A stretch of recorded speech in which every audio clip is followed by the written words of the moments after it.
8월 20일 수요일입니다. 스가랴 13장 1절로 9절입니다. 그날에 죄와 더러움을 씻는 셈이 다윗의 족속과 예루살렘 주민을 위하여 열리리라. 만군의 여호와가 말하노라. 그날에 내가 우상의 이름을 이 땅에서 끊어서 기억도 되지 못하게 할 것이며 거짓 선지자와 더러운 귀신을 이 땅에서 떠나게 할 것이라. 사람이 아직도 예언할 것 같으면 그 낳은 부모가 그에게 이르기를 내가 여호와의 이름을 빙자하여 거짓말을 하니 살지 못하리라 하고 낳은 부모가 그가 예언할 때에 칼로 그를 찌르리라. 그날에 선지자들이 예언할 때에 그 환상을 각기 부끄러워할 것이며 사람을 속이려고 털옷도 입지 아니할 것이며 말하기를 나는 선지자가 아니요 나는 농부라. 내가 어려서부터 사람의 종이 되었노라 할 것이요. 어떤 사람이 그에게 묻기를 내 두 팔 사이에 있는 상처는 어쩌지 됨이냐 하면 대답하기를 이는 나의 친구의 집에서 받은 상처라 하리라. 만군의 여호와가 말하노라. 카라 깨어서 내 목자 내 짝된 자를 치라.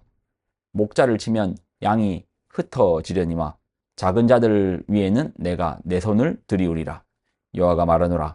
이 온 땅에서 3분의 2는 멸망하고 3분의 1은 거기 남으리니 내가 그 3분의 1을 불 가운데 던져 은같이 연단하며 금같이 시험할 것이라. 그들이 내 이름을 부르르니 내가 들을 것이며 내가 말하기를 이는 내 백성이라 할 것이요 그들은 말하기를 여호와는 내 하나님이시라 하리라. 아멘. 기도하겠습니다.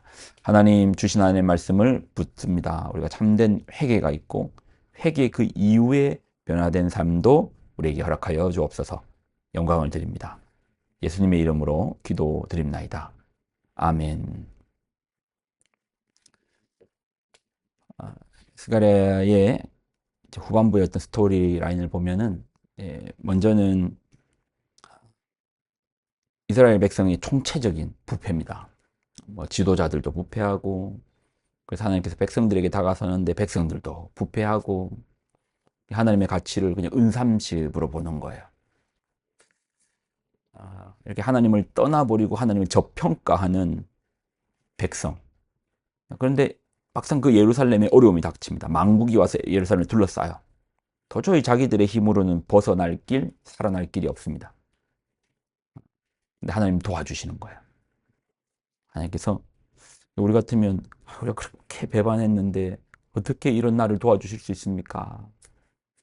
우리 같으면 나를 이렇게 배반하고 나를 저평가하면 아유 꼴 좋다. 내가 그럴 줄 알았다. 잘 됐다. 탁탁 손 털고 나올 것 같은데 하나님은 내 자녀니까 내 백성이니까 가시는 거예요. 하나님 도우심으로 승리합니다. 그러니 사람들이 울어요. 눈물의 의미가 뭐죠? 깊은 회개입니다. 형식적 회개가 아니고 자식을 잃은 듯한 마음, 왕을 잃은 듯한 마음으로 깊은 통탄의 회개의 눈물을 흘리는 겁니다. 자, 그런 이후에 그 회개 이후에 어떤 일이 생기는가? 자, 스가랴 13장 1절로 2절. 그날에 죄와 더러움을 씻는 셈이 다윗의 족속과 예루살렘 주민을 위하여 열리리라. 만군의 여호와가 말하노라. 그날에 내가 우상의 이름을 이 땅에서 끊어서 기억도 되지 못하게 할 것이며 거짓 선지자와 더러운 귀신을 이 땅에서 떠나게 할 것이라. 회개운동은요. 회개운동이 일어나니까 이어서 죄와 더러움을 씻는 셈이 열립니다. 회개가 일어나고 죄와 더러움을 씻는 셈이 열리는 거예요. 우리가 회개 운동하면 이제 평양 대붕 운동을 빼놓을 수 없잖아요. 평양을 당시 조선의 예루살렘이라고 불렀습니다. 회개의 불길이 임할 때 사람들은 단지 교회에 열심히 나와서 기도만 하지 않았습니다. 회개 후에 열매를 맺어요. 그 열매를 회개에 합당한 열매라고 하죠. 그 열매를 어디서 맺습니까? 교회에서 맺습니까? 삶의 자리에서 맺습니다. 당시 이제 조선에 축첩제도가 있었습니다. 축첩제도. 첩을 두는 거죠. 근데 말씀 안에서 참된 회개가 일어나니까 사람들이 첩을 돌려보내고 본초에게로 돌아갑니다. 그것뿐만 아니라 첩으로 살던 여인도 내 이런 삶은 아니구나. 내가 이렇게 살면 안 되겠구나. 근데 여인의 입장에서는 남편을 떠나간다라는 자체가 생존의 문제와도 연관이 되는데도 떠나가는 거예요. 떠나가는 거예요. 회개의 결단 가운데 목숨을 걸고 떠나가는 거예요. 그리고 첩과 함께 살았던 그 남편도 본처에게 돌아가기 위해서 떠나보내는 거예요. 생이별이죠. 말씀 안에서 바른 길을 찾기 위해서 그 정도 끊어내는 거죠. 생존의 어떻게 보면 이제 생존의 문제도 관련인데도 결단하고 떠나가는 겁니다. 또 예전에 이제 남자들은 이 농사를 그러니까 이제 우리는 사계절이 있잖아요. 그래서 이제 겨울철이 되면 이제 농사가 쉬잖아요. 농한기잖아요. 그 사랑방에 모여서 선교사들이 왔을 때 그렇게 나와 있더라고요. 한국의 겨울철에 갔더니 남자들이 그 조그만 방에 이 여럿이 모여가지고 담배를 얼마나 많이 피워요. 추우니까 문 또 꼭꼭 닫고 있었거든요. 막 연기가 가득하였대요. 거기서 술 마시고 노름하고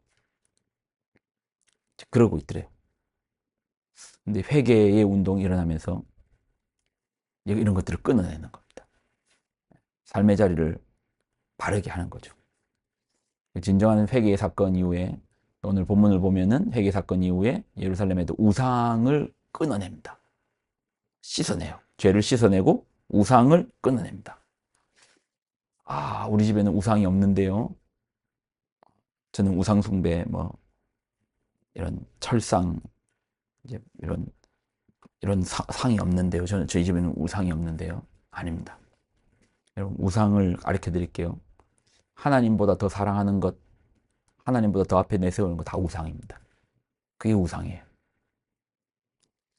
자녀들이 하나님보다 더 크게 보이면 미안하지만 자녀들이 우상입니다.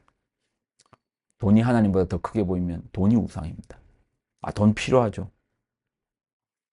그러면 질서 가운데 벌고 질서 가운데 사용해야죠. 하나님보다 크게 보면 우상입니다. 자녀도 마찬가지입니다. 질서가 깨지면 반드시 문제가 생겨요.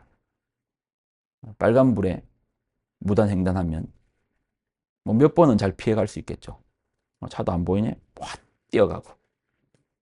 근데 이게 습관화되다 보면 시간이 지나면 반드시 사고가 나게 되어 있습니다. 왜요? 질서가 깨졌거든요. 바른 회개는 바른 질서를 찾는 겁니다. 원래의 자리로 되돌리는 겁니다. 부모의 원래의 자리, 자녀의 원래의 자리, 물질의 원래의 자리, 하나님의 원래의 자리. 창조주 하나님, 인생의 주권자 되시는 하나님을 주인의 자리로, 우리의 자리는 우리의 자리로, 또 물질은 우리 위에 둬야 됩니까? 밑에 둬야 됩니까? 밑에 둬야죠. 사람보다 앞서면 안 되죠. 원래의 자리. 자녀는 공개하고 가르쳐야 되잖아요. 원래의 자리. 이제 바른 회개 가운데서 바른 질서를 찾는 겁니다. 여러분의 삶은 어떠신가요? 바른 질서를 향해 나아가고 있습니까? 바른 질서가 우리 가운데 있기를 바랍니다. 기도하겠습니다. 하나님 주신 하나님의 말씀을 굳게 붙듭니다. 우리로 주의 말씀 안에 굳게 서서 바른 회개 가운데 바른 질서, 삶의 변화를 허락하여 주옵소서. 영광을 드립니다. 예수님의 이름으로 기도드립나이다. 아멘.